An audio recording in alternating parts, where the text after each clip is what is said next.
Привет! Меня зовут Анастасия, и это рубрика «Честный обзор», где я рассказываю не только об основных свойствах пряжи, но и, что самое главное, как она потом ведет себя в изделии при носке.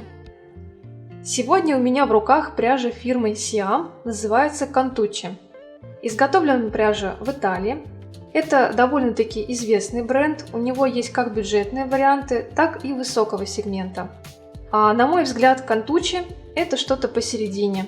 Но обо всем по порядку, давайте поближе ее узнаем. Итак, состав. Кстати, состав – это первое, на что я обращаю внимание в ниточке, которая мне понравилась внешне. Я за натуральность. Как-нибудь в другом видео расскажу об этом поподробнее.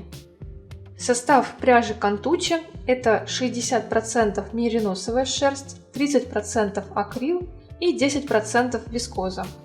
Как видите, состав преимущественно натуральный. 30% полимерных волокон – это для меня такой допустимый лимит.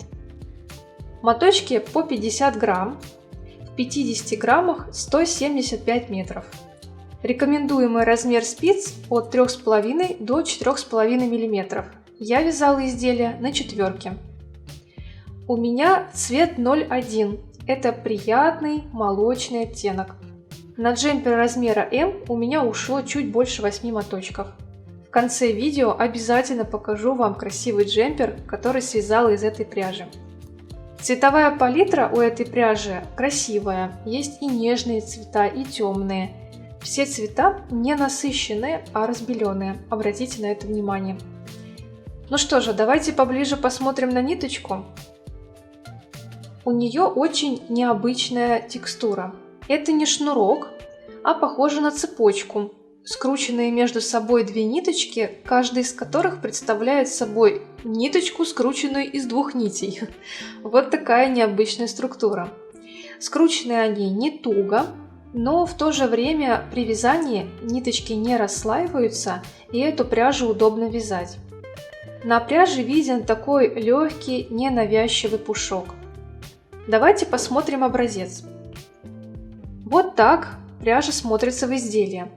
Полотно покрыто легким, едва заметным пушком.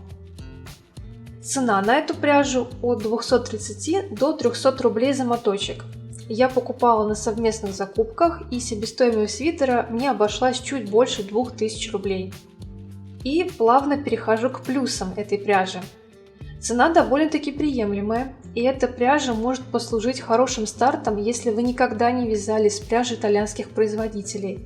Это хороший шанс ее попробовать. Я вязала из этой пряжи красивый джемпер с косами по описанию О Малика. Так называется ник мастера в инстаграме. Внизу оставлю ссылочку на описание. Модель мне очень понравилась, она красивая, нежная, в ней есть свои изюминки. Практичная. Можно и просто выйти в этом джемпере на прогулку, но и также пойти в офис, если у вас нет строгого дресс-кода. Вообще рекомендую вам обратить внимание на работу этого мастера, у Ольги все изделия очень красивые и стильные. Продолжая о плюсах этой пряжи, изделие из нее получилось приятное к телу, не жаркое, мягкое. В носке ведет себя хорошо. В местах трения пилингуется, но это небольшие катушки, и они тоже легко убираются пальчиками. После стирок изделие не потеряло свой достойный внешний вид и сохраняет его. Мне эта пряжа понравилась, потому что думаю, что в своем ценовом сегменте она очень даже достойная. Возможно, кому-то покажется, что небольшая цветовая палитра, но всегда есть возможность связать классический вариант – молочный или бежевый свитер, который легко впишется в ваш гардероб.